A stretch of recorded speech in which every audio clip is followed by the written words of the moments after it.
તું અહીંયા? હા હું દીકરાનું પગેરું માને વગર મુસીબતે મળી જશે વિનોદ. અરે માં, પણ તું અહીંયા શા માટે આવી? તું કહેતો તો હું તારી પાસે આવી જશે. દીકરો જયારે માનું નામ લજાવવા તૈયાર થયો ત્યારે માં ના આવે તો બીજું કોણ આવે? બોલ રમા ક્યાં છે? રમા? કોણ રમા? મંદિરના દરવાજાની બહાર કે રમાને બળજબરીથી ઉપાડી એ તમારી નજરે જોયું છે. અરે માં, આમાં તારો કોઈ ખોટો ભ્રમ પેદા થાય છે. સાચું કહું છું, ખોટો ભ્રમ પેદા થાય છે. ખોટો ભ્રમ છે. તારા કાન કોઈ બંધેરા છે. કોડિયામાં રડતો દીકરો શા માટે રડે છે એની જાણ એની માને હોય છે વિનોદ. કોઈ વડારણની છાતી વળગાડીને પોતાના સંતાનને ઉછેરના રાજમાં તો હું નથી. મેં તને મારો દૂધ પાડ્યું છે, પણ ફટ છે તને. મારી ભૂખ ઉજાડવાને બદલે તે તો લજાવી. મેં દૂધ પાઈને સાપ ઉછેર્યો છે એની જાણ મને આજે જ થઈ.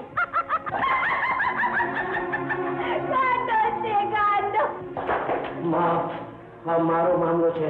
તું વચમાં નહીં પડ. દીકરાને મમતાથી ઉછેરે છે માં, એનામાં સંસ્કાર રેડે છે માં. એ જ માં દીકરાના કાયા કામમાં માથું નહીં મારે તો બીજું કોણ મારશે? માં, ખોટી જીત નહીં કર, પછી ચાલી જાય છે. હું અહીંથી જવા નથી આવી, રમાને લેવા આવી છું. મને વધારે ગુસ્સો નહીં કરવાનો. નહીં તો શું તમારું માથું વાળી નાખી છે ને? એમ કરવામાં તને ખુશી મળતી હોય દીકરા તો હું કાઢવા નહીં કરું, પણ મારી નજરની સામે એક સ્ત્રીની આબરૂતાથી મારાથી નહીં જોઈ શકાય. હું તારો ઉપદેશ સાંભળવા નથી માંગતો, પછી ચૂપચાપ કરી જાય છે. હું અહીંથી નહીં જવા માટે નહીં જવા. માં, એમ નહીં માને, પછી ચાલ.